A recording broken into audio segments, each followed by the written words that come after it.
Je suis encore dans la joie de vous voir, surtout nombreux. On vous a promis hier, on a ajouté encore des sièges, donc n'ayez pas peur de continuer à inviter les gens. Merci que vous êtes là, j'ai appris qu'il y a encore des nouveaux visages, des nouvelles personnes. Nous sommes contents que vous êtes là et nous prions que nous allons passer un moment très agréable dans la présence de Dieu. Comme d'habitude, nous avons le quiz pour vous et c'est pour cela, j'espère que vous êtes prêts en rapport du quiz, de ces questions. Le sermon de hier était à propos de quoi? Hier, on a parlé de l'origine du mal. Vous vous rappelez ça, hein? On a vu clairement pour ceux qui étaient là qu'il y a un malin, il y a quelqu'un, un être qui s'appelle Satan. La raison pour laquelle qu'on a tant de souffrances aujourd'hui, vrai ou faux, c'est à cause de Dieu. Vrai ou faux? Faux. Qui est la cause de tous ces problèmes qu'on a autour de nous? Satan. On a vu ça. Même les maladies que vous avez dans votre vie, c'est à cause de Satan. C'est lui qui est derrière tout ça.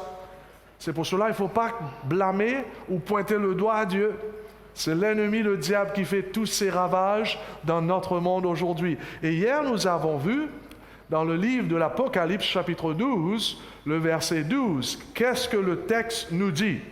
Je vais commencer à être difficile avec vous, parce que nous devrons lire la Bible. Apocalypse, chapitre 12, il y a certains qui ouvrent la Bible là? Non, il ne faut pas ouvrir la Bible. Essayez de mémoriser. Qu'est-ce que nous avons vu dans Apocalypse 12, le verset 12? Qu'est-ce qu'il nous dit? Malheur. Alors, je vais vous donner un petit clou là. Malheur à la terre et à la mer. Comment il dit ça?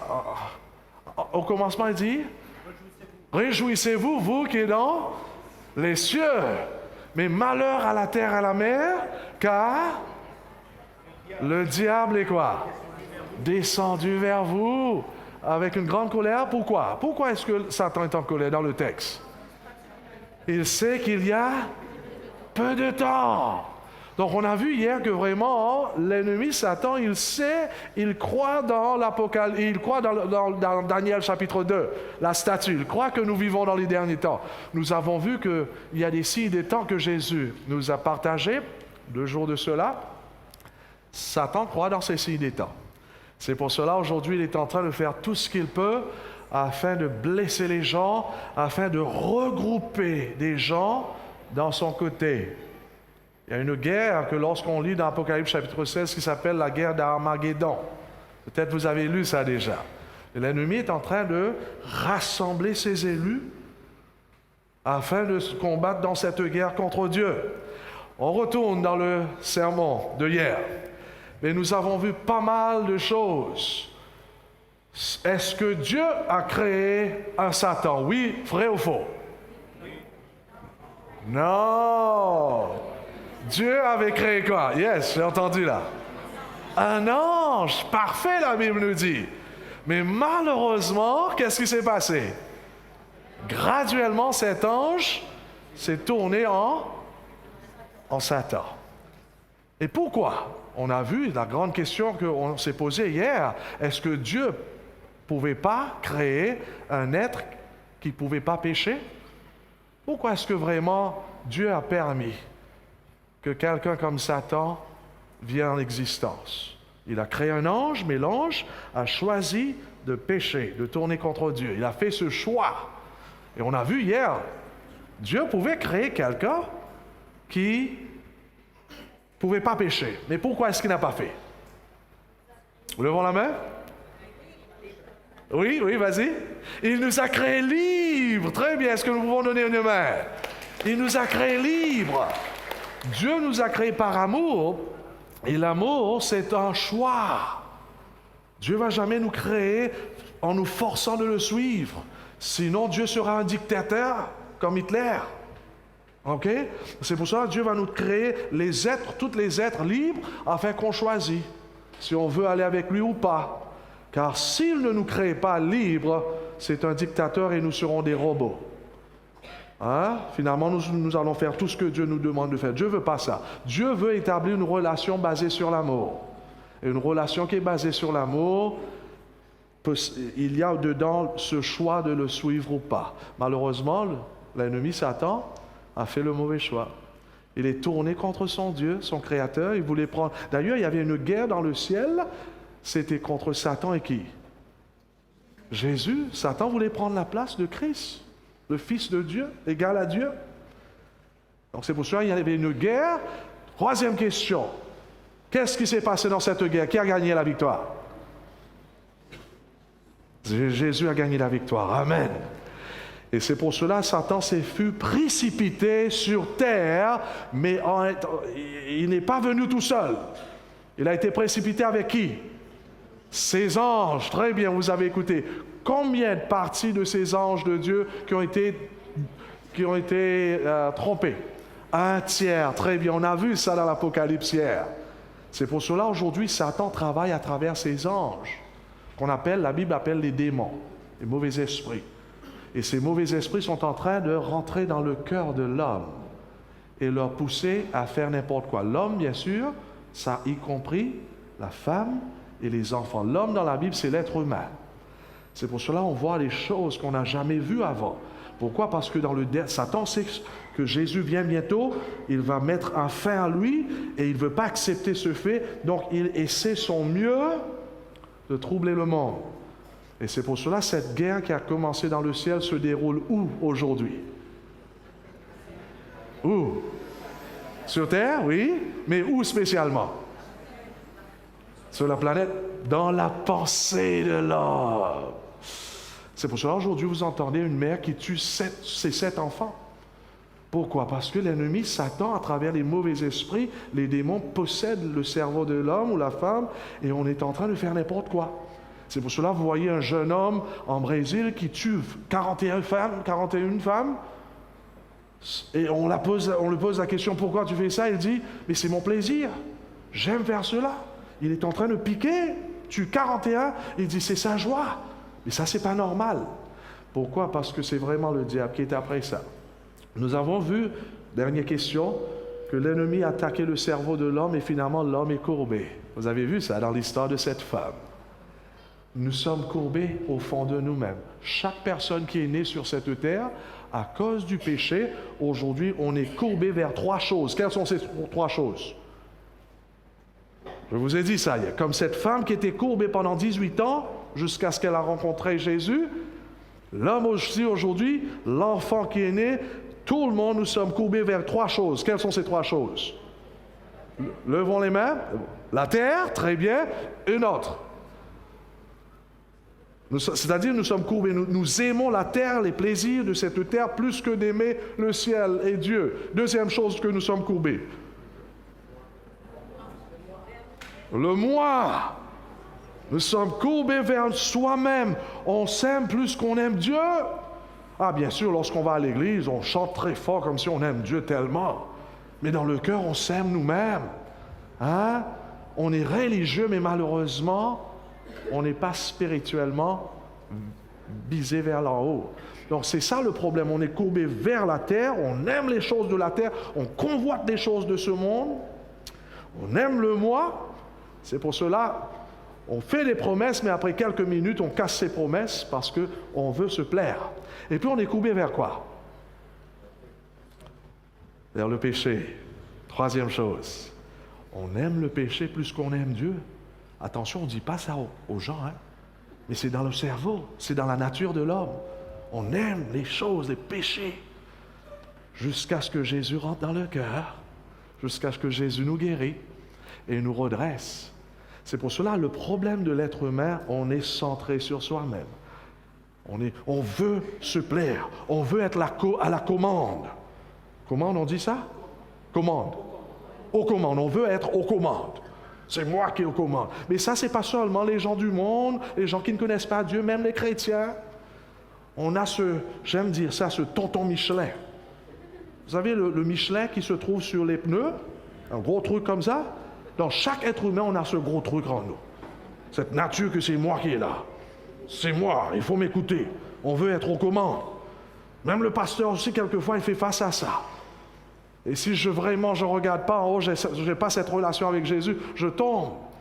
Je veux être aux commandes. Je me rappelle que l'année dernière, ou bien l'année avant, j'étais en Amérique. Vous savez comment on fait? Là, je vous partage un petit secret de mes faiblesses quelquefois. On est sur la route, qu'est-ce qu'on fait? Il y a quelqu'un qui veut nous dépasser, qu'est-ce qu'on fait? On accélère. Et moi, il y a quelqu'un qui voulait me dépasser, moi j'accélère. Là, tu vas voir qui contrôle, là. Qui est aux commandes? Et l'homme est en train de mettre le feu. Moi, je mets le feu aussi. Ah oui! Ne va pas dire ça à personne. Et finalement, il donne l'air encore, je le regarde.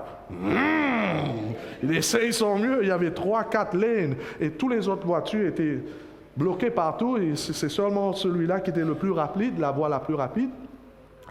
Et tout d'un coup, dans mon cœur, je dis, on va voir qui est aux commandes. Il me regarde. Je fais... Et tout d'un coup, j'en remarque, qu'est-ce qui se passe?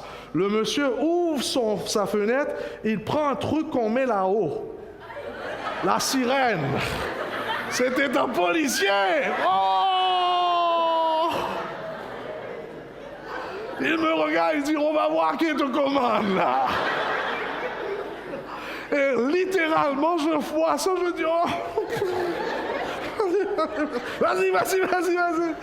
Et il rigolait. Heureusement, il a rigolé, il m'a donné une chance, quoi. Parce que j'ai dessauté les mythes, tu sais, lorsque notre orgueil sort, on casse tous les lois, tu sais, ça, vous savez, ça. C'est dangereux. Et finalement, j'étais 120, normalement, c'était 100. 120, on va voir qui contrôle, là. Jusqu'à lorsque je vois cette lumière, je dis, OK, sorry. On est courbé vers le moi. À moins que Jésus rentre dans ce cœur méchant, on va continuer à être orgueilleux, centré sur soi-même. Amen. Ce soir, on va traiter un sujet très, très important, mes bien-aimés, et j'espère que vous êtes préparés pour ce sujet.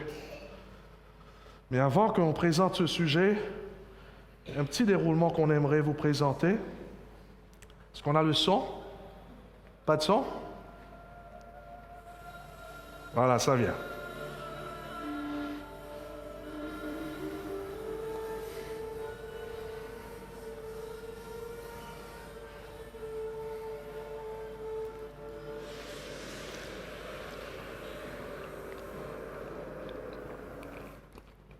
On vit dans ces derniers temps, on voit des signes des temps autour de nous. Et c'est pour cela que nous sommes en train de tenir cette conférence, afin de faire réfléchir aux gens que nous vivons dans les derniers temps. C'est le moment que nous, les chrétiens, ainsi bien que ceux qui n'ont jamais connu le Christ, puissent tourner la tête en haut et réaliser que Jésus vient bientôt. Tout ce qu'on voit autour de nous nous fait rappeler que nous sommes presque à la maison. Avant de démarrer le sermon, j'aimerais vous dire que demain, c'est le jour que vous avez attendu. Ça va être très spécial parce que je vais traiter sur la famille demain, sur la vie du couple. Il y a beaucoup de problèmes au sein des couples, c'est pas vrai? Même au sein du christianisme. Les gens vont à l'église, font beaucoup de choses, s'assoient ensemble à l'église, mais à la maison, ils dorment dans des chambres séparées. Hein? À la maison, c'est catastrophique. À l'église, on chante Alléluia, on marche vers le ciel. À la maison, c'est l'enfer. Donc demain, je vais traiter cela afin de voir les conseils que la Bible nous donne. J'espère que demain, ça va être rempli ici. Parce que vous allez voir, après ce que vous avez entendu ce message, vous allez vous dire, oh, j'ai fait une bêtise que je n'ai pas invité mon voisin, ou bien mes parents, ou bien mes enfants. Je vous assure, c'est une de ces présentations que lorsque je présente, les gens me demandent de répéter 2 fois. Parce que vraiment, la famille souffre aujourd'hui. Donc demain, ça va être spécial. Pour ceux qui sont mariés, je vous demande demain de vous bien habiller comme si vous allez au mariage. D'accord? Préparez-vous demain. Il y aura un banquet ici. On va préparer un petit banquet pour vous là à côté. Mais venez avec votre mari ou femme, ou bien si c'est copine ou copain, amène-les. Et pour demain, asseyez-vous ensemble, s'il vous plaît. S'il y a un petit problème, oublie le problème. OK? Mets le tonton Michelin à côté. OK? Vous vous rappelez tonton Michelin, hein? C'est l'orgueil, là. Mais à côté, asseyez-vous et ne regarde. Si vous avez un problème avec la personne, ne regarde pas la personne. Regarde droit devant vous. Demain. OK? Et maintenant, si vous avez copain, copine, bien, je vais traiter cela. Pour ceux qui cherchent un copain ou une copine, pour se marier, c'est l'endroit d'être là demain. Il ne faut pas rater. Si vous êtes tout seul, c'est une maman qui a perdu son mari ou bien le monsieur est parti, c'est ici que vous devrez venir. Donc, il y a des gens que vous connaissez qui ont ce problème, ne rate pas demain. OK? Maintenant, il y a le problème, aujourd'hui, les gens parlent tellement sur l'homosexualité. Qu'en est-il de l'homosexualité? Qu'est-ce que la Bible nous dit au sujet de ça? Demain, on va traiter cela aussi. Donc, n'hésite pas. S'il y a quelqu'un qui est homosexuel, viens demain. Dieu aime tout le monde. Amen. Dieu aime les pécheurs. Et c'est pour cela, n'hésite pas demain de venir et voir ce que la Bible a à nous dire. Demain, donc, c'est le sommet. Très important. Rentrons dans le sujet de ce soir. Est-ce que quelqu'un connaît cet homme qui est ici? Mais ça, son nom, c'est William Wyler. William Wyler, c'était un producteur du film, des films en Hollywood. Il avait beaucoup d'argent, très riche. Malheureusement, c'était un athée. Vous savez qu'est-ce que c'est qu'un athée? C'est quelqu'un qui ne croit pas dans Dieu. Donc, William voulait créer un film afin de tourner le monde contre Dieu. Est-ce que vous suivez là? Il avait de l'argent, donc il dit, s'il pouvait créer un film afin d'attaquer la Bible, la parole de Dieu, afin d'attaquer Dieu et Jésus et le plan du salut, il va avoir la majorité des gens qui suivent ce film. Il pensait que vraiment il pourrait tourner les gens contre Dieu. Donc, c'est ça ce qu'il s'est dit. Il voulait faire le meilleur film. Donc, une pensée lui est venue à la tête. Une pensée. Et il s'est dit, je dois aller lire la Bible pour voir les points que je dois attaquer, pour montrer aux gens que ce livre, c'est une fable. Et voilà, il commençait à lire la Bible. Et il commençait à lire la Bible. Et vous connaissez le reste de l'histoire. L'homme, le plus qu'il lisait ce livre, le plus qu'il était convaincu que Dieu était vivant. Qu'est-ce que nous disons? Il croyait vraiment, le plus qu'il lisait, il voyait le plan du salut, que vraiment Jésus était le Fils de Dieu, égal à Dieu lui-même. Tellement qu'il était touché du fait qu'il y avait un Dieu qui existait, qu'il y avait un Dieu qui l'aimait, qu'il y avait un Dieu qui était crucifié à la croix. William Wyler s'est donné à Jésus, il était devenu un chrétien. Qu'est-ce que nous disons? Et vous savez qu'est-ce qu'il a fait finalement? Au lieu de créer un film afin de tourner les gens contre Dieu, il a fait ce film qu'on appelle Ben-Hur. Est-ce que vous avez déjà vu ce film? Ça c'est mon film préféré jusqu'à aujourd'hui. Un film que j'ai regardé 12 fois et tout le temps, ça me fait pleurer. Pourquoi je vous raconte cette histoire? Mes bien-aimés, il y a quelque chose de profond et puissant dans la parole de Dieu. Lorsque quelqu'un étudie la parole de Dieu, vous allez voir ce soir, ça ne va pas seulement vous toucher, mais ça va vous transformer. Ça va vous rapprocher plus près de Dieu. Ça va apporter dans votre cœur, dans votre vie, cette paix. Ce soir, donc, j'aimerais vous traiter ce sujet, la parole de Dieu. Vous allez voir que dans son amour, Dieu va nous donner une lettre d'amour qu'on appelle sa parole. Et vous allez voir qu'un vrai disciple, un vrai enfant de Dieu, c'est quelqu'un qui ne lit pas seulement la parole de Dieu, mais c'est quelqu'un qui obéit à la parole de Dieu. Vous allez voir ce soir. Quelqu'un qui est en relation avec son Dieu, c'est quelqu'un qui médite sur la parole de Dieu afin de faire la volonté de son Dieu. Donc ce soir, mes bien-aimés, le titre de notre présentation, c'est « Le parchemin de l'empereur ». Et le sous-titre, « Une lettre d'amour de Dieu écrite et spécialement pour toi ». Vous allez voir, le plus que vous suivez et vous méditez sur la parole va créer en vous le désir de suivre Dieu et de l'obéir. Prions le Seigneur. Notre bon et tendre Père Céleste, merci encore une fois de ce privilège que tu nous donnes à étudier ta parole. Que ton Esprit Saint soit avec nous. Là que nous ouvrons ta parole, que tu puisses ouvrir notre cœur, afin que nous puissions te voir par la foi, t'entendre à travers ta parole, que nous puissions comprendre qui tu es et voir ce plan que tu as désignées, que tu as tracées dans ta parole afin de nous sauver. Fais taire tous les bruits de ce monde dans notre vie. Donne-nous cette joie profonde là que nous allons étudier ta parole au nom de Jésus. Amen. Mais bien aimé, lorsque Jésus était sur terre, c'était clair qu'à chaque fois lorsqu'il prêchait, il y avait deux catégories de personnes qui le suivaient. Par exemple, lorsqu'on lit dans Luc chapitre 6, le verset 17 à 21, remarque combien il y avait ces deux catégories de personnes qui suivaient Jésus. Les disciples et aussi bien une foule immense. Et remarque combien que la foule suivait Jésus parce qu'ils aimaient écouter la parole. Oh, mes bien-aimés, la Bible nous dit, il y avait aussi là une foule immense, des gens de toute la Judée, de Jérusalem et des villes de la côte, Tyr et Sidon. Ils étaient venus pour l'entendre et se faire guérir de leurs malades. J'aimerais vous dire ce soir que tous les deux catégories, c'était des croyants. Les disciples, ainsi bien que la foule. Beaucoup venaient pour l'entendre. Donc la foule était là parce qu'ils voulaient entendre Jésus parler. Ils étaient intéressés d'entendre quelqu'un, un grand prédicateur. Donc, ils étaient là. Deuxièmement, remarquons bien, ils étaient là parce qu'ils voulaient que Jésus fasse quelque chose pour eux. Et donc, il y avait des gens qui sont venus afin d'être guéris par Jésus. Il y avait ceux qui avaient faim, Jésus leur nourrissait.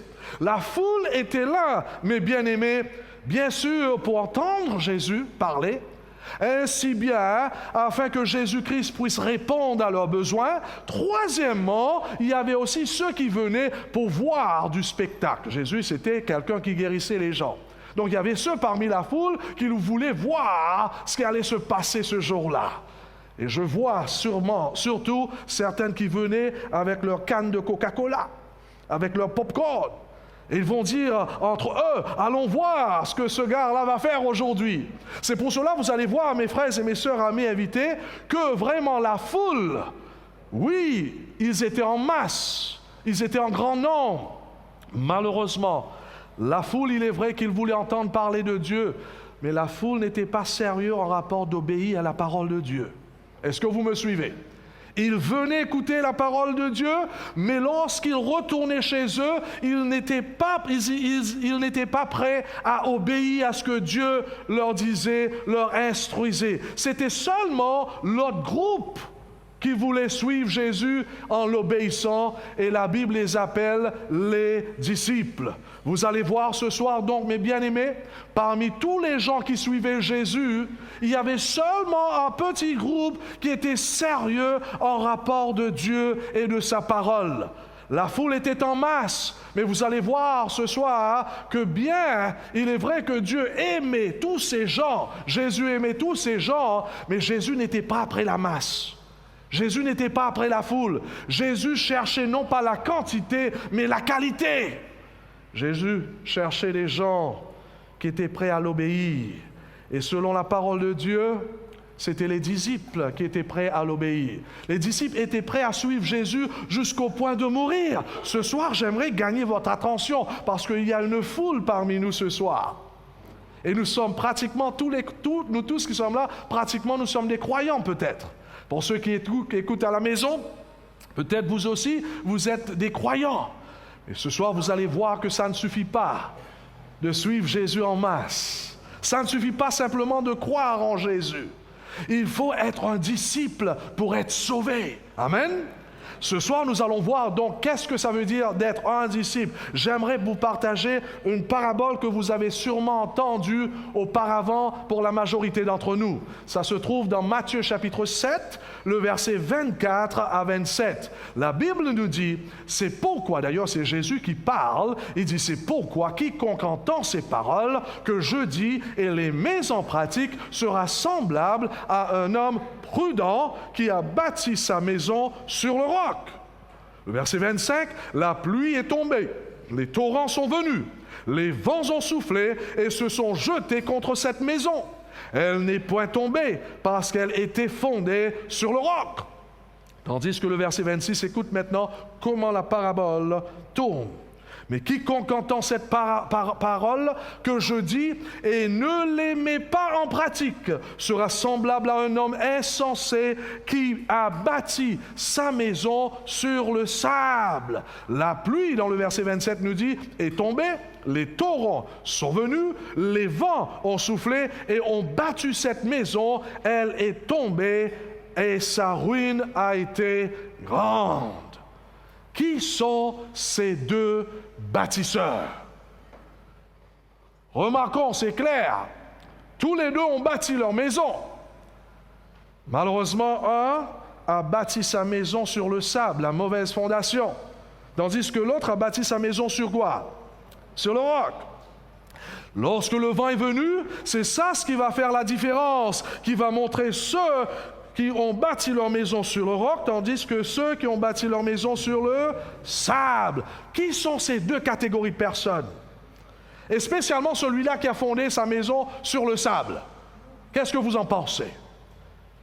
Auparavant, je pensais que celui-là qui a bâti sa maison sur le roc, ce sont les vrais chrétiens, tandis que celui-là qui a bâti sur le sable, c'était les gens du monde qui ne connaissaient pas Dieu. C'était les gens comme William Wheeler. Je pensais avant. Mais remarquons bien dans le verset 26, mes bien-aimés, qui est celui-là qui bâtit sur le sable? Est-ce que c'est quelqu'un en dehors, qui ne connaisse pas Dieu, qui ne veut pas Dieu dans sa vie? La Bible nous dit, mais quiconque entend ces paroles que je dis et ne les met pas en pratique sera semblable à un homme insensé qui a bâti sa maison sur le sable. Donc, qui est cet homme? C'est qui? Remarquons bien, c'est quelqu'un qui est confronté à la parole de Dieu. C'est quelqu'un qui entend la parole de Dieu. C'est quelqu'un qui étudie la parole de Dieu. Donc c'est qui? C'est un croyant. C'est quelqu'un qui va à l'église. C'est un chrétien. Mais malheureusement, au fond de son cœur, il ne met pas la parole de Dieu en pratique. Est-ce que vous me suivez? C'est la foule ici. La foule aimait écouter la parole de Dieu, mais malheureusement, ils n'étaient pas prêts à obéir. Non, mes frères et mes sœurs amis, inviter tous les deux catégories. Ceux qui bâtissent sur le roc et ceux qui bâtissent sur le sable, tous les deux étaient des chrétiens. Et malheureusement, seulement une catégorie qui était des chrétiens authentiques.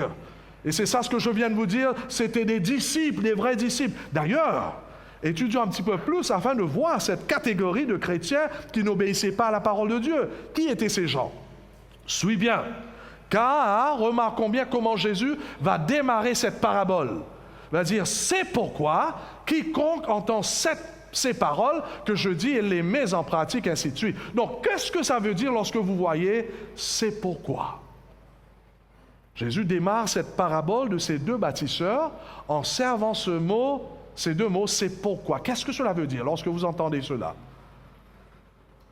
C'est simple. Lorsque Jésus utilise ces deux mots, c'est-à-dire Jésus est en train de connecter ce qu'il avait dit avant le verset 24 avec ce qu'il va dire après. Vous comprenez là? Ça veut dire ce qui vient avant.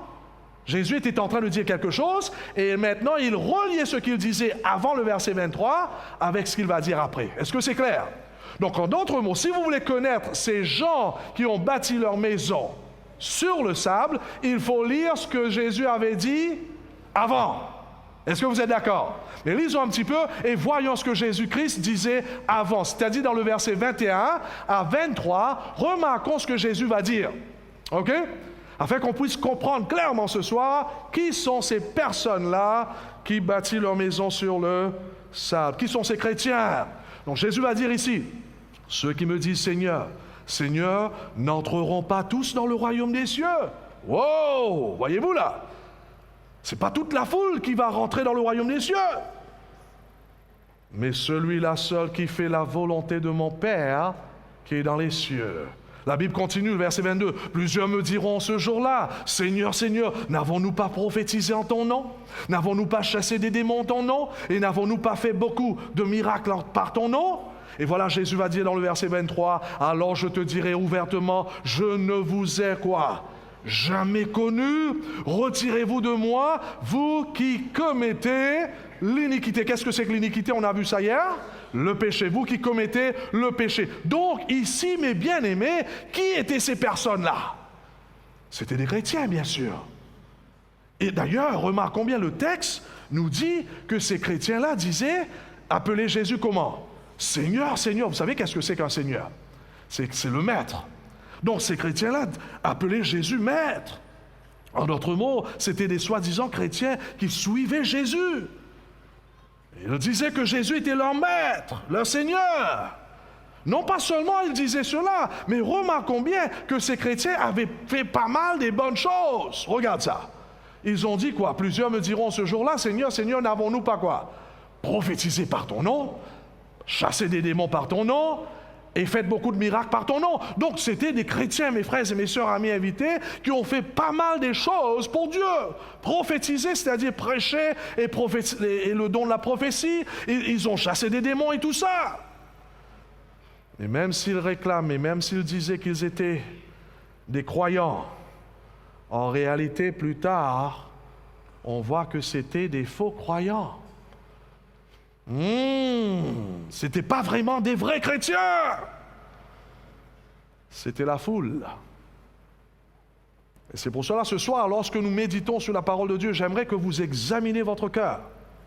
Pour ceux qui sont à la maison, qui êtes-vous ce soir? Est-ce que vous êtes un disciple? Ou bien vous êtes la foule? Remarquons bien, le texte nous dit, quand est-ce qu'on va savoir la différence entre ces deux catégories? La Bible nous dit, plusieurs me diront, en ce jour-là. Qu'est-ce que veut dire ce jour-là? Quel jour que nous voyons ici? Le jour du jugement, très bien. C'est le jour du jugement que Dieu va vraiment clarifier les choses. Car aujourd'hui, beaucoup de gens se prétendent qu'ils sont des chrétiens, qu'ils aiment Dieu, chantent et ils sonnent leur trompette partout dans le monde. Ah, j'aime Jésus. Ah, Jésus est mon Seigneur. Ah, j'ai une relation avec Jésus, ils disent. Mais la Bible nous dit, mes frères et mes sœurs, le jour du jugement, remarquons bien qu'est-ce que Jésus va dire à cette foule. Je ne vous ai jamais connu. Retirez-vous de moi, vous qui commettez le péché. Waouh, ça va être un moment triste. Parce que parmi la foule, il y aura beaucoup de gens qui sont allés à l'église, qui ont fait beaucoup de choses pour Dieu. Donc, mes frères et mes sœurs, amis invités, le point c'est ceci. Celui-là qui a bâti sa maison sur le sable, il faut bien comprendre, ce sont des croyants. Les gens religieux. Ils disaient que Christ est leur maître, ils ont fait pas mal de choses pour Dieu, ils sont allés à l'église sûrement, la liste est plus longue bien sûr. Ils sont priés, ils ont donné l'argent aux pauvres, ils ont construit des cathédrales ou des églises. Ils ont fait pas mal de sacrifices. Mais au jour du jugement, Dieu va démontrer clairement leur vraie nature. Si c'était des disciples ou si c'était la foule, seulement des croyants. Donc, mes bien-aimés, ici, ceux qui ont bâti sur le sable, c'était des gens, soi-disant, qui suivaient Jésus. C'était des gens qui disaient à Jésus, « Oui, je vais te suivre.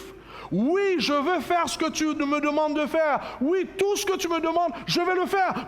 Tu veux que je prophétise? Je vais prophétiser. Je vais faire des miracles. Je vais chasser des démons. Je vais faire toutes ces choses. » Et malheureusement, Jésus va leur montrer ce jour-là que le vrai sens du christianisme, ce n'est pas premièrement de faire beaucoup de choses pour son Dieu. Un vrai chrétien, ce n'est pas premièrement quelqu'un qui chasse les démons ou qui font toutes ces choses. Ce jour-là, Jésus va leur dire, écoute, ça ne suffit pas de simplement me suivre et d'écouter ma parole et de faire des petits trucs pour moi, non. Ce que vous devrez faire, c'est quoi? Voilà dans le texte. Mais celui-là seul qui fait la volonté de mon Père qui est dans les cieux. Ce que Dieu est après ce soir, mes bien-aimés, c'est pas qu'on fait beaucoup de choses ou bien on sonne la trompette, mais c'est qu'on soit obéissant à sa voix. La question que je vous pose ce soir donc, qu'en est-il de faire la volonté de Dieu? Qu'est-ce que ça veut dire de faire la volonté de Dieu? Selon cette parabole, qu'est-ce que ça veut dire de faire la volonté de Dieu? Mais c'est là que Jésus vient avec les deux paraboles. Il dit de faire la volonté de Dieu, c'est de bâtir sa maison sur le roc. Est-ce que vous suivez là? La volonté de Dieu, c'est de bâtir sa maison sur le roc. Donc la question que je vous pose, que représente le roc? Hein? Car l'homme qui est sérieux ce soir parmi nous, le chrétien authentique parmi nous ce soir, ou bien ceux qui écoutent à travers la télé, ou bien à travers l'Internet, c'est l'homme qui bâtit sa maison sur le roc. Que représente le roc? Mais on voit ici, hein, Paul parle de ce roc dans le désert, qui était qui? Ils ont tous bu du même breuvage spirituel, car ils buvaient de ce roc spirituel qui les suivait, et ce roc était qui? C'était le Christ. Donc, mes frères et mes sœurs, amis invités, le vrai chrétien authentique, le vrai disciple, c'est celui-là qui bâtit sa maison sur Christ. Nous avons vu dans la statue de Daniel l'arrivée de roc, vous vous rappelez là, qui va écraser la statue. Et on a vu clairement que cette roc-là, c'était qui? C'était l'arrivée du Christ encore. Donc, mes frères et mes sœurs, amis invités, un vrai disciple, ne rate pas cela, c'est quelqu'un. C'est pas quelqu'un qui sonne la trompette, qui fait beaucoup de bruit, mais c'est quelqu'un qui bâtit sa maison sur le Christ. Il est en relation avec le Christ, comme on a vu quelques jours de cela. C'est quelqu'un qui est en train de chercher le Christ dans sa vie et son royaume, plus qu'il est en train de chercher ce monde et ses plaisirs. Oh, mes bien-aimés, un vrai disciple, c'est quelqu'un qui est en train de bâtir sur le Christ et Christ seul. Il aime le Seigneur et il le suit. Il ne suit pas les autres personnes, attention. Il suit le Christ. Son problème, c'est de ne pas suivre les églises. Ce n'est pas ça son problème. Il est vrai que nous allons étudier plus tard. L'église a sa place, car l'église représente le corps du Christ. Mais un vrai chrétien, c'est quelqu'un qui suit une personne, et la personne, c'est Christ. Amen. Maintenant, la question se pose, que veut dire de bâtir sa maison sur Christ? Que représente la maison dans cette parabole? Quelqu'un veut essayer? Vous pouvez parler. Que représente la maison? Car remarquons bien, hein, le christianisme, ce n'est pas la passivité. On dit ça? Mais c'est l'activité, c'est de construire. Un chrétien ne peut pas être quelqu'un qui dort, qui ronfle tout le temps. Un chrétien, c'est quelqu'un qui bâtit sa maison. Qu'on représente la maison? La foi, très bien. Qui veut essayer encore?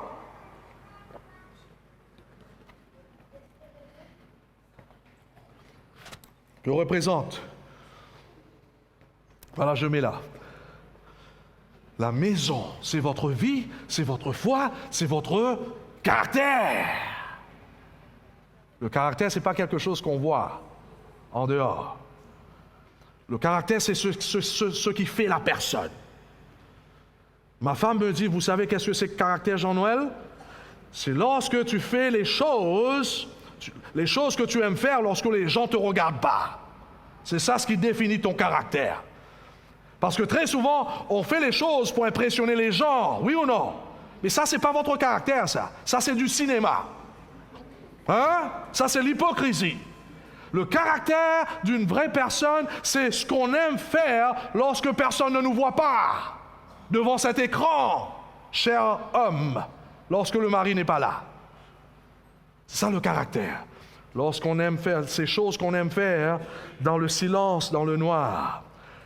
Et ici, la parole de Dieu nous dit qu'un homme de Dieu, un vrai enfant de Dieu, c'est quelqu'un qui est en train de construire sa vie, son caractère sur le Christ. Amen.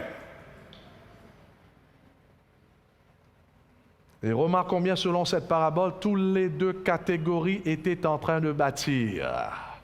Wow! Même les chrétiens qui ne sont pas sérieux avec Dieu sont en train de construire leur caractère.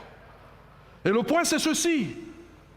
Soit que vous êtes en train de construire votre caractère positivement pour le ciel, soit que vous êtes en train de détruire votre caractère pour la destruction éternelle. C'est pour cela, mes bien-aimés, chaque choix que vous êtes en train de faire a un impact sur votre caractère. Soit que c'est en train de former votre caractère semblable à Jésus, amen, soit que ça est en train de détruire votre caractère et vous disqualifie pour le ciel. C'est pour cela, selon cette parabole, un vrai croyant, un vrai disciple, un disciple authentique, c'est quelqu'un de sérieux. Ce n'est pas quelqu'un qui, premièrement, est en train de prophétiser. Oui, ça a sa place dans le christianisme. Attention! Mais ce n'est pas quelqu'un, un vrai chrétien authentique, ce n'est pas quelqu'un qui veut faire des miracles tout d'abord, ou bien chasser des démons.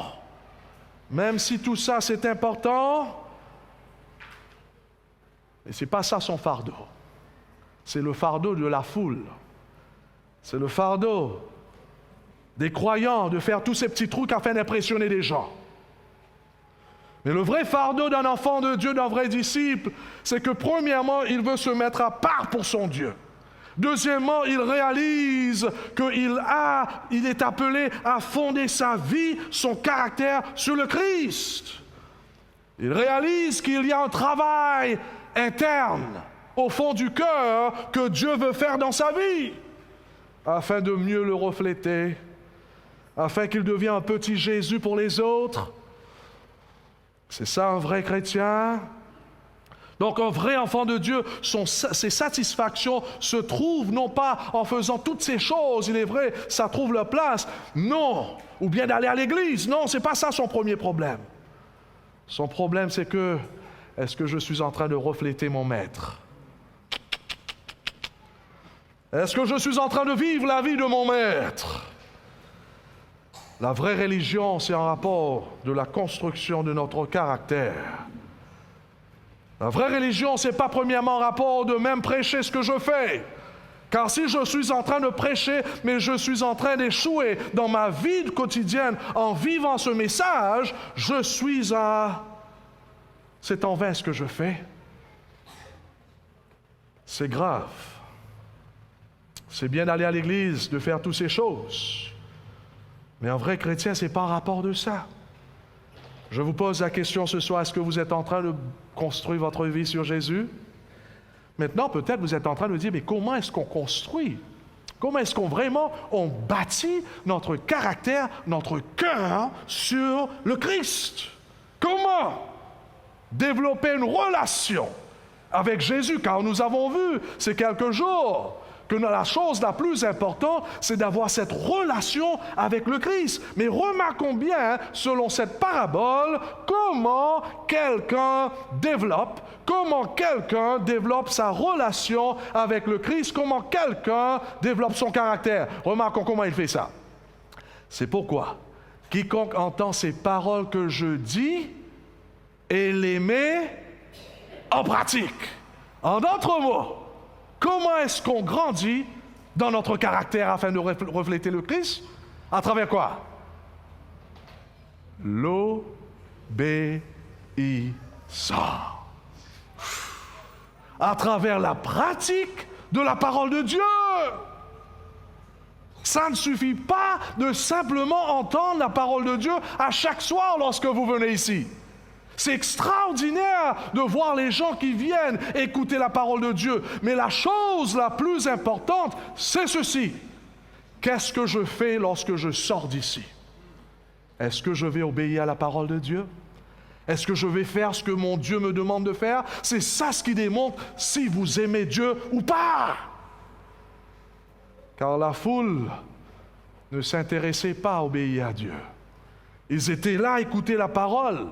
D'ailleurs, beaucoup disaient des amens, attention! Et que sert-il à dire des amens?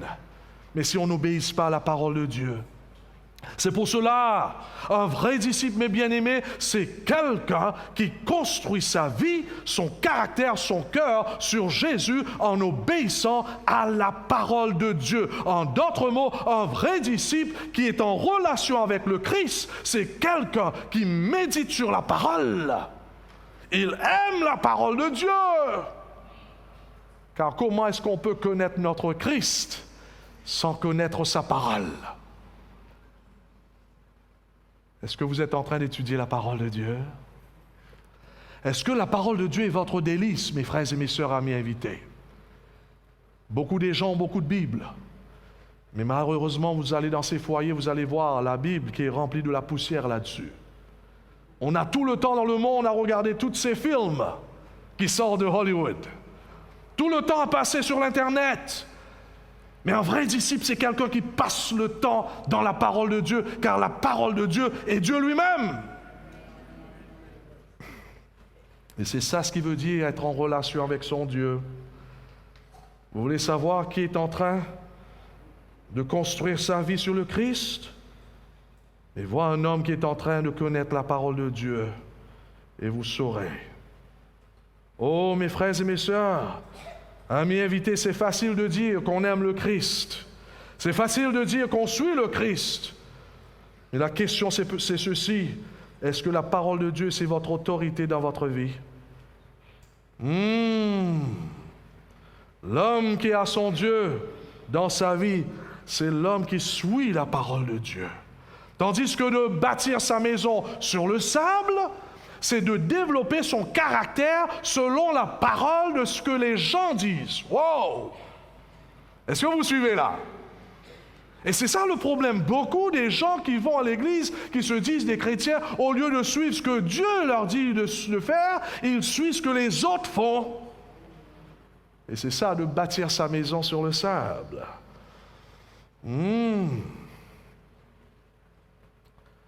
Et ici, bâtir la maison sur le sable, c'était des personnes qui prophétisaient, chassaient des démons. Ah, bien sûr, il y a ceux qui font cela, mais ce sont des vrais disciples. Alléluia! Mais malheureusement, pas tous ceux qui font beaucoup de choses, qui font du bruit, qui sont des disciples. Il faut faire attention. D'ailleurs, remarquons bien la question que je vous pose. Qui va tromper, qui va pousser ces personnes qui bâtissaient leur maison sur le sable à faire tous ces miracles? Car remarquons bien, ils ont fait des miracles. Apparemment, ça a bien marché. Nous allons étudier plus tard, un peu plus profond, comment l'ennemi travaille, en performant des faux miracles aussi. Mais remarquons bien, mes frères et mes sœurs, amis invités, remarquons bien qui était derrière ceux qui bâtissaient leur maison sur le sable. Revenons dans le texte. Voilà le texte, ceux qui me disent « Seigneur, Seigneur, n'entreront pas tous dans le royaume ». En ce jour-là, plusieurs me diront ce jour-là, Seigneur, Seigneur, n'avons-nous pas prophétisé? Voilà, vous voyez tout ça. Donc, ce sont ceux qui ont bâti leur maison sur le sable, ce sont la foule, au lieu que ce sont les disciples, qui les ont inspirés à faire tout ça. Remarquons bien, il faut aller un petit peu plus avant. Boum, verset 15. Gardez-vous quoi? Des faux prophètes. Ils viennent à vous en vêtements de brebis, mais au-dedans, ce sont des loups ravisseurs. Gardez-vous des faux prophètes. Ils viennent à vous en vêtements de brebis, mais au-dedans, ce sont des loups ravisseurs. Et puis, un peu plus tard, nous voyons que ce groupe vont être trompés par ces faux prophètes. C'est pour cela qu'il faut faire attention, mes bien-aimés. Ceux qui bâtissent leur maison, ce sont ceux, je dis encore, au lieu de suivre la parole de Dieu, ils suivent les paroles du faux prophète. Alors, on va étudier la parole, soirs après soirs. Et on a vu pour ceux qui étaient là, les 2 premiers soirs, dans les derniers temps, qu'est-ce qu'il y aura? Des faux prophètes. En d'autres mots, mes frères et mes sœurs, dans les derniers jours, il y aura ces faux prophètes qui vont égarer les brebis. Et les brebis vont être trompées en croyant qu'ils sont en train de faire la bonne chose, en croyant que la vraie religion, c'est de faire ceci, c'est de faire cela. Et en réalité, Jésus dit non, attention! La vraie religion, c'est de faire la volonté de mon Père. Et la volonté de mon Père, c'est de pratiquer la parole que je vous parle, que je vous annonce. Donc, de bâtir sa maison sur le sable représente les gens de la foule, les croyants. Les gens superficiels, les chrétiens superficiels qui ne passent pas du temps dans la parole, au lieu de passer du temps dans la parole, ils passent leur temps à écouter ce que les autres disent, même les faux prophètes, même les faux enseignants, même les faux prêtres, les faux pasteurs. Ce soir, je suis ici pour vous dire, mes bien-aimés, si vous aimez votre Dieu, vous devrez écouter et lire la parole de Dieu. Vous devrez passer du temps dans la parole, non pas écouter ce que les autres disent. C'est pour cela que je prends du temps, jour après jour, de mettre le texte sur l'écran, afin que vous puissiez voir, c'est pas Jean-Noël qui parle, mais c'est Dieu qui parle. Beaucoup des gens qui viennent aujourd'hui qui disent « Dieu a dit ceci » quand Dieu n'a jamais parlé. Attention à ces gens, des faux prophètes qui font des miracles, qui amènent les gens à s'amuser au lieu à se préparer pour le retour du Christ. Et aujourd'hui, vous voyez ces tas de spectacles qui se passent au sein du christianisme. Il faut faire attention, mes bien-aimés. D'ailleurs, nous avons étudié ça. Jésus va dire, c'est un signe des temps, car il s'élèvera de faux Christ et de faux prophètes. Ils feront de grands prodiges et des miracles au point de séduire qui? S'il était possible, même les... Wow! Dans les derniers temps, nous aurons ces faux prophètes qui vont attirer les gens vers eux-mêmes au lieu que vers Christ, faisant beaucoup de choses pour impressionner, retirer des gens de la parole et vers eux-mêmes et leur parole. Il faut faire attention. C'est pour cela, comparé aux disciples, la foule ne s'intéresse pas vraiment dans ce que la Bible dit. Plus terrible encore, elle ne s'intéresse pas à obéir à ce que Dieu dit. Et c'est ça la chose qui sépare ces deux groupes. De ceux qui bâtissent leur vie sur le roc et ceux qui bâtissent sur le sable. La foule est superficielle, des chrétiens superficiels, qui sont facilement portés de ce que les autres disent. Pourquoi? Parce qu'ils ne connaissent pas la parole. Est-ce que vous connaissez la parole? Beaucoup de chrétiens sont comme ça. Qui êtes-vous ce soir? Ils n'étudient pas la parole pour eux-mêmes. Ils attendent que le prédicateur étudie pour eux. Est-ce que vous me suivez? Mes frères et mes sœurs, étudiez la parole pour vous-même. Et vous êtes en train de me dire, mais j'ai besoin d'un pasteur pour me faire comprendre. Laisse-moi vous dire, lorsque vous donnez votre cœur à Jésus, Dieu vous donne le Saint-Esprit comme votre pasteur, afin de vous éclairer dans ce que vous lisez dans la parole. Et que le Saint-Esprit va vous aider à comprendre la parole. Et le Saint-Esprit va vous donner cette puissance à obéir à la parole. Pour un disciple, par contre, la parole est importante. Vous savez pourquoi? Au commencement était la parole. Et la parole était avec Dieu. Et la parole était quoi? Wow! Note ça parce que demain c'est dans le quiz. Et vous n'allez pas ouvrir la Bible demain. Je vais vous demander à lire ça par cœur. Au commencement était la parole, et la parole était avec Dieu, et la parole était Dieu. C'est pour cela, un disciple, il a compris cela. Il ne prend pas à la légère la parole de Dieu, parce qu'il réalise qu'en approchant la parole, qu'en lisant la parole, il est en train d'entendre la voix de Dieu. Bien-aimé, il y a quelque chose important avec la parole. Et William Wyler avait bien compris cela, ce producteur du film. Il y a quelque chose de spécial avec la parole de Dieu. Et laisse-moi vous dire que la parole de Dieu, c'est une bombe atomique. Si vous lisez la parole de Dieu humblement et rempli du Saint-Esprit, ça va chambouler votre vie positivement. Jean 6, le verset 63 nous dit, les paroles que je vous ai dites sont esprit et quoi? Vie. Et c'est ça ce qui est incroyable à la parole de Dieu. Ça contient la vie de Dieu.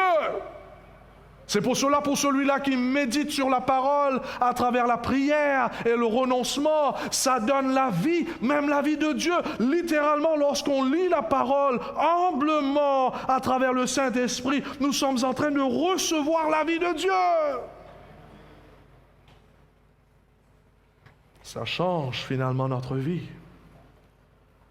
Et c'est ça ce que nous voyons dans la création de notre monde. Lorsque Dieu parle, les choses changent. Amen. Yes. La parole de Dieu change. Toute chose autour de nous, toute la création de Dieu existe parce que Dieu parle. Il parle à toute chose en existence. En effet, sans la parole de Dieu, personne parmi nous serait vivant ce soir. C'est pour cela, celui qui médite sur cette parole, ce vieux livre, dans l'humilité et à travers l'aide du Saint-Esprit, cette personne est en train de recevoir la vie de Dieu. Résultat, voilà, sa vie et son caractère sera transformé. Là, vous comprenez pourquoi il y a tant de gens qui vont à l'église pendant plusieurs années, mais ils restent méchants. Vous comprenez pour ça? Pourquoi? Et c'est pour cela que les gens du monde ont du problème à accepter ce que les chrétiens disent aujourd'hui. Parce que lorsqu'ils regardent à notre vie, ils voient que c'est le contraire de ce que nous prêchons. Est-ce que nous sommes en train de lire la parole? Remarque combien je ne vous ai pas posé la question, est-ce que vous êtes en train d'aller à l'église ce soir? Ou bien est-ce que vous êtes en train de donner l'aumône? Bien que ça c'est important. Ou bien vous êtes en train de visiter les malades? Non, ce n'est pas ça la question. Tout ce que je vous ai demandé, oui, c'est bon. Mais un vrai enfant de Dieu, un vrai disciple de Christ, aime tout d'abord la parole de Dieu. Il passe du temps dans les Saintes Écritures et à cause de ça, sa vie se transforme. Je vous pose encore donc la question, est-ce que la parole, c'est votre boussole? Car la Bible, selon les Saintes Écritures, c'est un livre unique. Ça change la vie, ça crée la foi, ça produit des changements, mes frères et mes sœurs. La parole de Dieu effraie le diable. Ça produit des miracles. La parole de Dieu soulage le cœur brisé. Elle transforme notre caractère. La parole de Dieu change nos circonstances. Elle nous donne la joie lorsqu'on est tenté d'être malheureux. La parole de Dieu nous aide à vaincre l'adversité. Ça nous protège contre les tentations. David dit, je serre ta parole dans mon cœur afin de ne pas pécher contre toi. La parole de Dieu donne l'espoir. Ça nous donne une puissance. La parole de Dieu, ça nettoie nos cerveaux de toutes ces pensées sales, corrompues et égoïstes. La parole de Dieu nous donne la vie éternelle. Est-ce que nous connaissons la parole de Dieu? C'est pour cela un vrai disciple, c'est quelqu'un qui aime la parole de Dieu. Ils l'obéissent. Malheureusement, beaucoup de chrétiens, c'est comme cet homme qui a bâti sa maison sur le sable, au lieu de bâtir sur le roc. Oui, peut-être ils lisent quelquefois ou bien ils entendent, mais malheureusement, ils ont du difficulté à pratiquer. Mais quiconque entend ces paroles que je dis et ne les met pas en pratique sera semblable à un homme insensé qui a bâti sa maison sur le sable. Je vous dis ce soir donc, pour ceux qui aiment Dieu, ça ne suffit pas simplement d'étudier la parole de Dieu, mais obéir. Car si on n'obéit pas à la parole de Dieu, nous sommes un homme insensé. Un chrétien insensé. Oui, vous pouvez aller à l'église, et si vous n'êtes pas en train de passer du temps dans la parole de Dieu afin de l'obéir, vous êtes un homme insensé. C'est pour cela ce soir je vous dis qu'il est impossible d'aimer Jésus sans aimer sa parole. L'homme qui aimait son maître bâtissait sur le Christ en vivant sa parole. Est-ce que vous êtes en train de passer du temps dans la parole de Dieu? Est-ce que intentionnellement vous êtes en train d'obéir à sa parole? Ou bien vous êtes en train ce soir de bâtir votre vie sur le sable, sur les paroles des autres, sur les fausses autorités? Car la parole de Dieu, c'est l'autorité authentique. Est-ce que vous êtes en train de bâtir votre vie sur la parole des faux prophètes? Laisse-moi d'ailleurs vous donner 4 autorités qu'il faut faire attention. Combien je vous ai dit? 4. Attention, ces 4 autorités. D'ailleurs, pour moi, ces 4 autorités, c'est ça de bâtir sur le sable. Premièrement, tradition. Beaucoup de gens, au lieu d'aller vers la Bible, ils vont vers les traditions, ils observent les traditions. Qu'est-ce que ça veut dire, tradition? Nous avons toujours fait de la sorte. Vous avez déjà entendu ça? Les gens entendent la parole de Dieu, claire et nette qu'ils devraient faire ça, mais il dit, pasteur, tu sais quoi? Nous avons toujours fait de la sorte. Donc, au lieu de suivre la parole telle comme elle est, nous suivons les traditions. Il y a une autre coutume ou culture. Tout le monde le fait. Hein? C'est la foule, ça, qui suit ça. Tout le monde le fait. Mes frères et mes sœurs, si vous aimez Dieu, vous n'allez pas regarder ce que le monde fait, vous allez regarder ce que la Bible vous demande de faire. Amen. Ah oui, même si vous êtes en minorité, I don't care. Ça m'est égal. Parce qu'un disciple, son problème, c'est Dieu, c'est la parole. Il y a un autre. D'ailleurs, il faut comprendre, il y a des choses qui sont bonnes dedans. Il faut faire attention, il y a des bonnes traditions. Il y a des bonnes coutumes. Je suis ici dans la culture mélanésienne, j'ai vu pas mal des bonnes coutumes. Dieu soit loué. Et ce que je suis en train de vous dire, mes frères et mes sœurs, toutes ces coutumes, toutes ces traditions devraient être filtrées par la parole de Dieu. Si la parole condamne ces coutumes, ne faites pas ces coutumes. Si la parole condamne ces traditions, ne pratique pas cela. Car la parole de Dieu, c'est Dieu lui-même qui vous parle. C'est la voix de la vie. Et s'il n'y a aucune de ces choses qui contredit la parole, vous savez que c'est une contrefaçon de la vérité. Est-ce que vous me suivez? Je vous donne une autre. La raison. Beaucoup des gens, au lieu de suivre Dieu, ils suivent leur raison, la logique. Mes frères et mes sœurs, quelquefois, ce que Dieu nous demande, ça sonne pas logique. Vous savez ça? Quelquefois, ce n'est pas logique parce qu'à cause de notre nature pécheresse, on ne voit pas clairement au commencement. On dit, mais Dieu me demande de faire ça, mais ça ne sonne pas bien. D'ailleurs, regarde, tous les gens font ça, et là, Dieu me demande de faire ça, ce n'est pas normal. Quelquefois, ce n'est pas logique, la voix de Dieu. Parce que notre cerveau est encore, how do you say, beclouded? Embrouillé. Notre cerveau est encore embrouillé. Et le moment où nous commençons à obéir à Dieu, même si on ne comprend pas, là, l'embrouillage part. Hein? On ne dit pas l'embrouillage. Hein? Et là, moi, je vous dis l'embrouillage. Là. Ça part. On commence à voir. On commence à comprendre. Le plus qu'on va plus profond avec Dieu, c'est là que vraiment ça commence à être sensé, que le puzzle devient la grande image. Une autre, l'émotion. Attention, pour les chrétiens qui suivent leur émotion. Qu'est-ce que c'est que l'émotion? On a le sentiment que c'est juste. Il faut comprendre, mes bien-aimés, il y a des bonnes émotions, il y a des mauvaises émotions. D'ailleurs, l'ennemi Satan travaille très souvent à travers nos émotions. C'est pour cela, toutes nos émotions devraient être filtrées par la parole de Dieu. Encore une fois, tout cela, mes frères et mes sœurs, il faut faire attention parce que tout cela vient de l'homme. Et l'homme, comme on a vu hier, est courbé dans le péché. On ne peut pas fier l'homme. On peut pas se fier à l'homme. Parce que l'homme est courbé. L'homme est pécheur. L'homme a été touché au fond de sa nature et tout ça vient de l'homme. C'est pour cela, ce soir, je vous invite, au lieu de tourner vers le sable et de bâtir votre maison et caractère et votre vie sur ces choses, de tourner vos regards vers la parole de Dieu. Car la Bible dit, chaque parole de Dieu est entièrement vraie. Qu'est-ce que nous disons? On peut faire confiance à la parole de Dieu. Car la parole de Dieu vient de Dieu. C'est pour cela que Jésus va dire à ses disciples un jour, si vous demeurez dans ma parole, vous êtes quoi? Vraiment mes disciples. Et remarque combien il n'arrête pas là. Pourquoi la parole est importante? Et si vous connaîtrez la vérité, et la vérité, c'est-à-dire la vérité de cette parole, vous rendra libre. La raison qu'aujourd'hui, les gens qui vont à l'église, beaucoup, bien sincères, attention, des gens extraordinaires, mais malheureusement, ils sont encore en esclavage. C'est parce que la parole de Dieu est encore fermée. Lorsqu'on commence à lire la parole de Dieu, suivre la parole de Dieu, obéir à la parole de Dieu, ça nous rendra libres.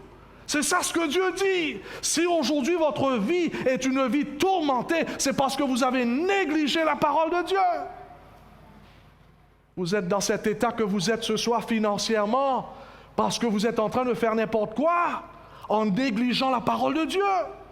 Vous avez des problèmes de couple ce soir parce que vous êtes en train de négliger ces principes bibliques que Dieu a mis à part pour te bénir afin que tu puisses jouir une vie extraordinaire dans la famille. Vous avez une mauvaise santé ce soir parce que vous avez négligé la parole de Dieu. Et laisse-moi vous dire ce soir, si vous continuez à vivre sans la parole de Dieu, votre vie va descendre et descendre dans le bas et vous allez ruiner votre vie. Ça va être chaotique, à moins que vous retourniez à la parole de Dieu et commencez à obéir à la parole de Dieu telle comme Jésus l'enseigne. Vous serez misérable. Et pourtant, vous êtes en train d'aller à l'église continuellement. Oh, mes bien-aimés, Dieu a désigné, Dieu a tracé une façon de vivre pour ses enfants. Et cette façon de vivre se trouve dans la parole de Dieu. Et si vous décidez à vivre une vie hors de la parole de Dieu, vous allez vous tuer. Vous serez des gens misérables. Et c'est pour cela, hier, nous avons vu que l'objectif de l'Évangile, c'est de nous libérer. Jésus est venu pour nous libérer des chaînes du diable. Comment est-ce que Jésus va faire cela? Est-ce que simplement il va poser sa main comme il a fait avec cette femme? Vous savez comment la parole de Dieu nous libère? Voilà ça? C'est que voilà, ne rate pas cela. La parole de Dieu nous libère parce que lorsque vous et moi, nous commençons à lire la parole de Dieu, c'est ça ce qui va se passer. À travers l'aide du Saint-Esprit, Dieu éclaire notre chemin. Parce que par nature, nous sommes nés dans le péché et nous avons vécu une vie dans le péché. Sans savoir qu'il y avait beaucoup de choses que nous faisions qui étaient mal, on ne savait pas, mais lorsqu'on vient vers Jésus, il nous pardonne, il nous montre son amour, mais plus que ça, en méditant sur sa parole, il commence à nous montrer ces défauts de caractère, ces manquements que nous avons vécus, ces fausses pistes que nous avons suivies à travers l'ennemi. Et c'est ça, d'ailleurs, je n'ai pas dit, c'est comme ça que Satan est en train de gagner la majorité des gens, même au sein du christianisme, à travers ça. On a vu hier, Satan est en train de ravager le monde à travers les guerres et tout ça. Mais les guerres, c'est rien du tout comparé à ça, vous savez. Dans une guerre, combien de personnes qui meurent? Centaines? 1000, 2000? Mais à travers ça, des millions perdent le ciel. Est-ce que vous me suivez? À travers les traditions, les coutumes, les raisons et les émotions, la majorité des gens suivent cela. Et c'est comme ça, Satan est en train de rassembler ses élus. Et c'est pour cela, les vrais enfants de Dieu qui aiment son Dieu retournera à la parole et ils vont lire la parole et connaître la vérité. Et la vérité va leur affranchir. Comment est-ce que la vérité leur affranchira? Dieu va leur éclairer, leur montrer tout ce qu'on appelle le mal. Et lorsque nous voyons ces mal, ces chemins, ces faux chemins, Dieu va dire par exemple, ça c'est une tradition qui ne vient pas de moi. Si tu continues à pratiquer cela, ça va te tuer. Le disciple, qu'est-ce qu'il fait? Le disciple dit, Seigneur Jésus, pardonne-moi, car j'ai vécu cela pendant toute ma vie. Et merci que tu m'as montré la vérité, je renonce à ce mensonge-là. Et j'accepte la vérité, car la Bible ne nous montre pas seulement les erreurs, mais elle nous montre la vérité qu'on doit suivre. Et le moment, attention, que je renonce ce mensonge et je vis cette vérité, c'est là que je suis libéré. Amen. Tandis qu'il y a un autre groupe, il lit la vérité, Dieu dit, ça c'est mal, et qu'est-ce qu'ils disent? Ça c'est pas pour moi ça. Ça c'est pour lui. Alors on tourne la page de la Bible, on va dans l'autre. Et là-bas, c'est pas mauvais parce que ça va pas déranger son confort. Donc il dit, ok, ça je vais garder. Ok, c'est bon. Il tourne là-bas, Dieu dit, non, ça c'est pas bon. Ah, il dit, non, ça c'est pas pour moi, ça c'est pour lui là-bas. Est-ce que vous me suivez? Et c'est ça la foule. C'est ça le problème de la foule.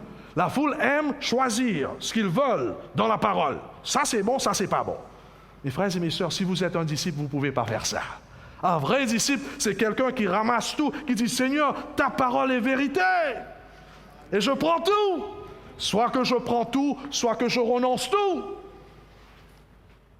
Car c'est la parole dans tout son ensemble qui libère. Je dois terminer.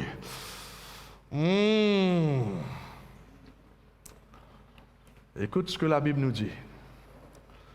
Car nous vivons dans une époque où les gens maintenant choisissent ce qu'ils veulent croire. Écoute ce que nous sommes en train de parler des signes des temps. Écoute celui-là. Car le temps viendra où les hommes ne voudront plus rien savoir de l'enseignement authentique. Désireux d'entendre des choses agréables, ils se choisiront une foule de maîtres à qui ils ne demanderont que de leur caresser agréablement les oreilles. Ils détourneront l'oreille de la vérité pour écouter des récits de pure invention. Nous vivons dans cette époque. Les gens ne veulent plus entendre la sainte doctrine. Les gens choisissent, ça c'est bon, ça c'est pas bon.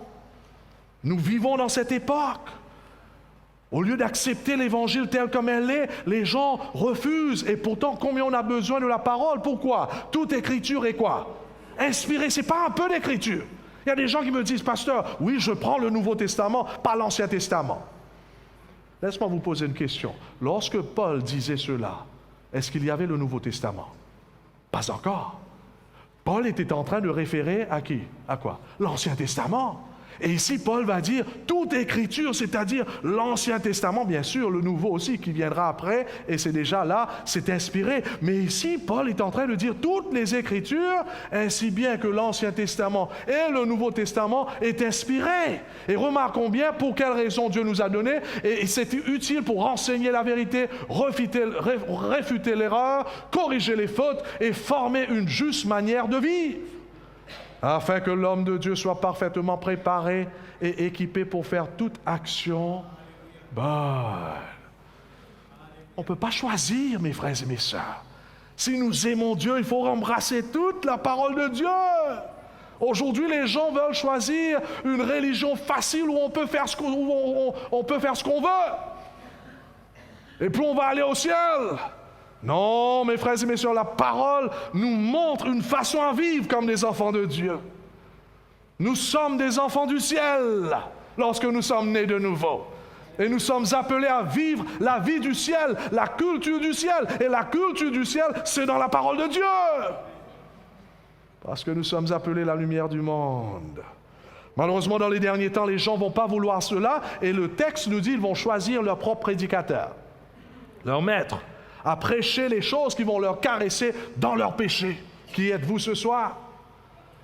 Et c'est la foule qui fait cela. Tandis que le disciple, il va vers son Dieu et il cherche à obéir ce que Dieu le dit de faire. Ce qui est plus terrible, remarquons bien, Paul va aller plus loin. Paul va dire, regarde ce qui se passe dans les derniers temps. Ne rate pas cela. Cependant, l'Esprit déclare clairement dans 1 Timothée chapitre 4, cependant l'Esprit déclare clairement que dans les derniers temps, plusieurs se détourneront de la foi parce qu'ils s'attacheront à des esprits quoi? Trompeurs et à des enseignements inspirés par quoi? Mais ça, c'est au sein du christianisme, ça. Ils se détourneront de la foi, de la vraie foi, et ils vont avoir leur propre invention qui viennent des enseignements inspirés par le diable. Là, maintenant, vous comprenez pourquoi il y a une confusion au sein du christianisme. Parce qu'il y a tellement de faux enseignements que l'ennemi a fait rentrer au sein du christianisme, à travers les traditions des hommes, les cultures, à travers les raisonnements de l'homme intellectuel, à travers les émotions. Et aujourd'hui, le christianisme est dans le noir. Et c'est l'ennemi qui est après ça. Mais celui-là qui aime son Dieu, c'est celui-là qui va entendre l'appel, même ce soir, où Dieu est en train de nous appeler à retourner à la Bible. Pourquoi? Parce que la parole de Dieu, c'est ça qui démontre qui Dieu est. La parole de Dieu, mes frères et mes sœurs, c'est très important parce que le salut est un principe posé par Dieu lui-même et révélé dans sa parole. Est-ce que vous voulez être sauvé ce soir? Est-ce que c'est notre désir d'être sauvé? Il faut aller à la parole de Dieu parce que c'est dans la parole de Dieu que Dieu nous enseigne ce que c'est que le vrai salut. Et le vrai salut, ce n'est pas la façon de l'homme, ce n'est pas ma façon à moi, ni la vôtre qui compte. Ce n'est pas la façon de vos pasteurs ou de certaines églises. Le salut authentique, c'est Dieu lui-même qui le fixe à travers sa parole.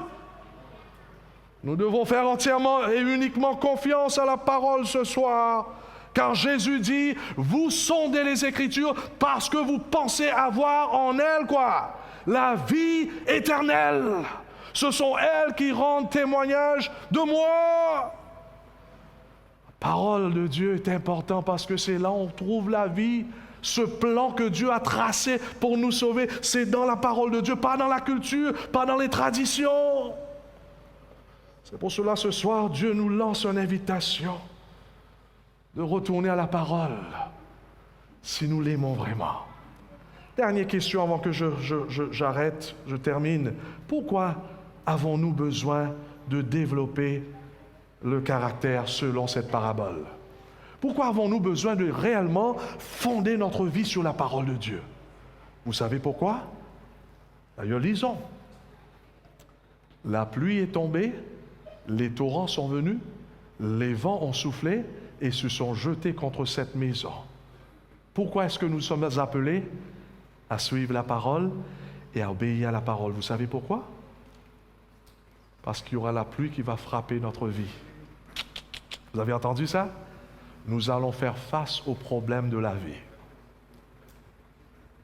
Like it or not, que vous l'aimez ou pas, tout le monde doit traverser des moments difficiles, parce que la terre n'est pas le ciel. Satan a gâché le plan de Dieu. Et aujourd'hui, notre monde souffre, tout le monde souffre, même les chrétiens souffrent. Et voici le point. Celui qui fonde sa vie sur le roc, le Christ, à travers sa parole, c'est celui-là qui va pouvoir traverser ces moments difficiles qui sont devant nous. Amen. Nous aurons des moments difficiles devant nous. D'ailleurs, préparez-vous, certains d'entre vous, juste en sortant ici, vous aurez des problèmes.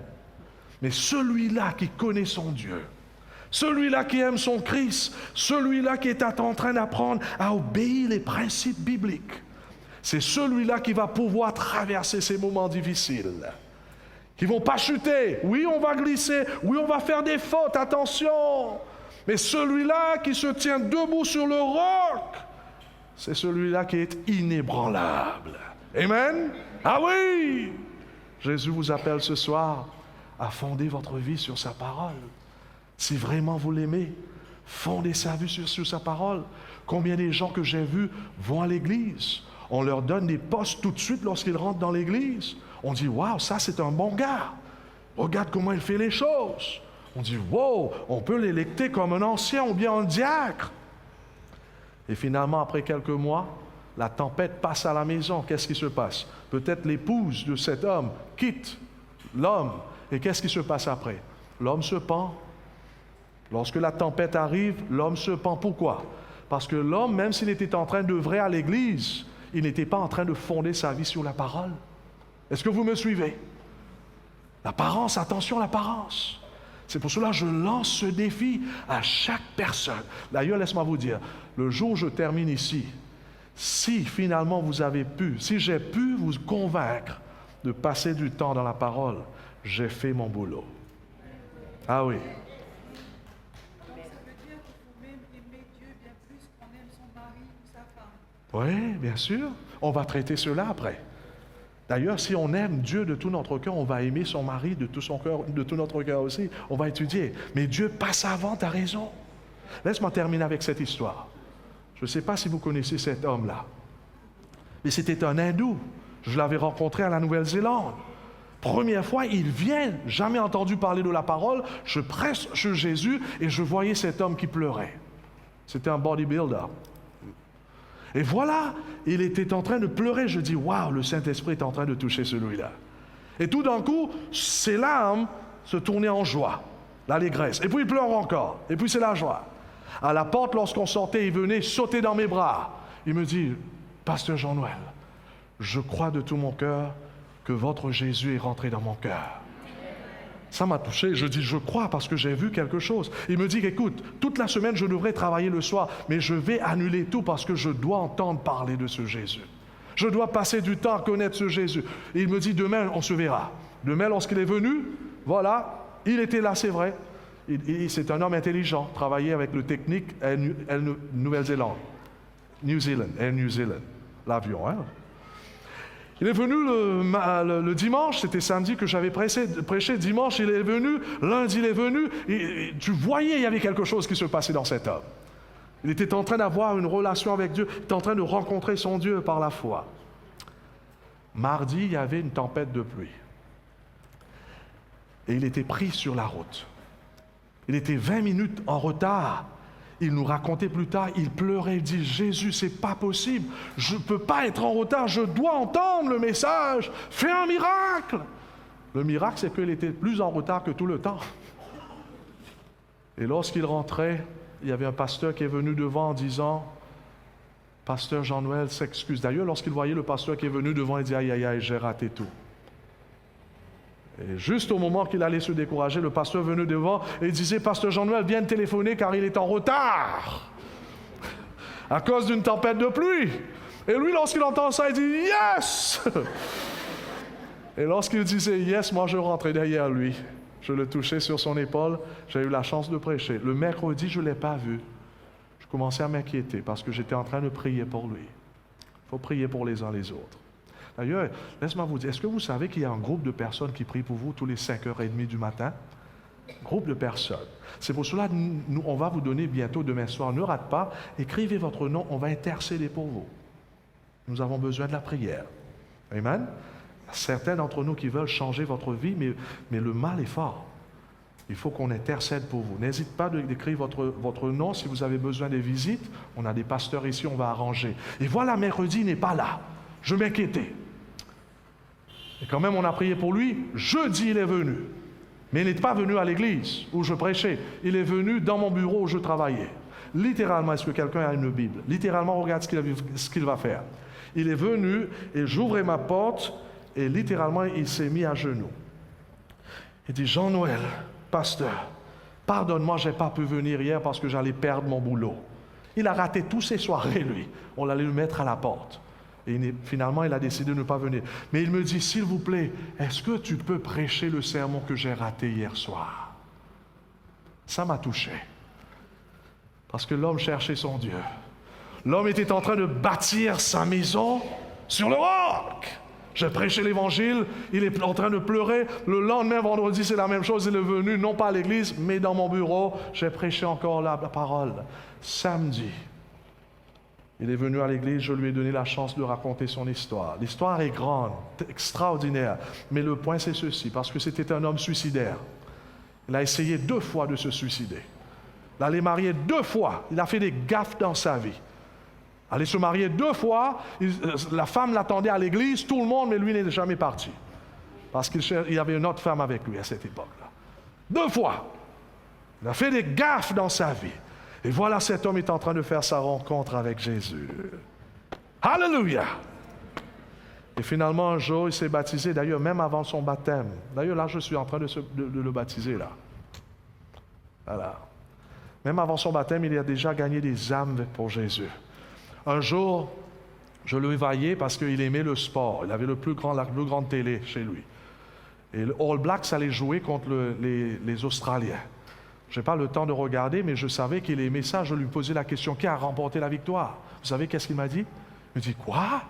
Je lui dis, mais tu n'as pas regardé? Il me dit, non. Je dis, mais comment se fait-il? Tu aimes le sport? Il dit, mais je ne t'avais pas dit, pasteur? Je dis, non. Il me dit, mais j'ai vendu ma télé. Il avait le cables, comme on appelle, câble, clavier, où on a tous les chaînes, vous savez ça, tous les chaînes. Je dis, mais qu'en est-il de ta chaîne? Il a vendu tout. Je dis, mais pourquoi? Il me dit, attends, je te dirai pourquoi. Il rentra dans sa voiture, il enlève de sa voiture ce livre, il dit, c'est ça ma télé, pasteur. Alléluia! C'est ça mes chaînes. Alléluia! 66 chaînes dedans. Il a déjà lu la Bible en entier dans 3 mois. Il ne dormait pas, il mangeait, il dévorait la parole. Aujourd'hui, il est en train de prendre sa valise pour aller étudier, de devenir un pasteur. Alléluia! Mes frères et mes sœurs, ne dis pas Amen. Va chez vous, commencez à lire ce livre. Amen! Yes! Va chez vous et lis ce livre. Il y a la guérison dans ce livre. Il y a la guérison. Ne vous inquiétez pas à suivre les traditions et toutes ces choses. Le meilleur, c'est là. J'aimerais prier pour vous avant que vous rentrez chez vous. Levons-nous et prions le Seigneur.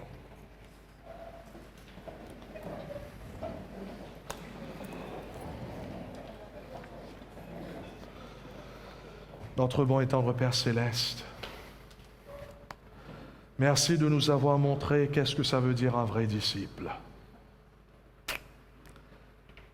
Car vraiment, si on réalise bien, si on est franc avec nous-mêmes, beaucoup d'entre nous, nous étions parmi la foule. Nous n'avons pas été sérieux en rapport de ta parole. Nous n'avons pas obéi à ta parole. C'est pour cela, parmi nous, il y a ceux qui souffrent avec des maladies, ou bien des problèmes familiaux, des problèmes finances, parce que nous avons fait ce que nous voulons faire. Nous avons négligé ta parole, négligé ces enseignements extraordinaires. Et ce soir, nous avons entendu ton appel. Que ça ne suffit pas d'aller à l'église seulement. Ça ne suffit pas même de venir ici chaque soir. Ça ne suffit pas d'écouter sur l'Internet. Tu nous appelles à être des chrétiens authentiques, des vrais disciples. Et ce soir, tu nous as montré qu'un vrai disciple, c'est quelqu'un qui chérit ta parole. Il y a beaucoup d'entre nous, nous aimerons chérir ta parole, mais nous ne savons pas comment le faire. Donne-nous un cœur nouveau, Seigneur Jésus. Donne-nous ton Esprit Saint. Crée en nous un cœur pur. Crée-nous des désirs du ciel, des désirs purs, afin qu'on puisse t'aimer en aimant ta parole, afin que notre relation soit plus fondée sur des traditions, sur la coutume, car tu nous as donné la culture du ciel qui se trouve dans ta parole. Et permets que nous puissions rentrer chez nous ce soir en décidant fermement que même avant d'aller au travail demain matin, que nous puissions passer quelque temps dans ta parole. Que ton Esprit nous réveille plus tôt demain matin. Et que ton Esprit Saint nous inspire à prendre ta parole au cœur. Enseigne-nous comment lire. Enseigne-nous comment obéir. Donne-nous cette joie de le faire. Et permets que demain soir, nous soyons de retour avec quelqu'un d'autre. Car les gens ont besoin de toi. Nous confessons nos péchés. Nous abandonnons nos péchés, notre orgueil et toutes nos faiblesses. Et nous prenons Jésus à nouveau ce soir et nous prions que tu nous baptises de ton Esprit Saint au nom de Jésus. Amen.